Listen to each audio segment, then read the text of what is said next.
Hadis nombor 52.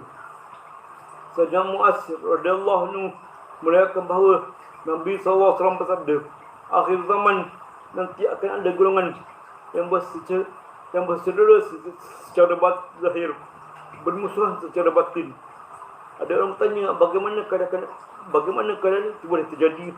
Baginda SAW bersabda, kerana kepentingan diri masing-masing mereka bersaudara secara zahir, dan kerana keadaan saling takut antara mereka, maka mereka saling bermusuhan secara batin. Hadis riwayat Musnad Ahmad.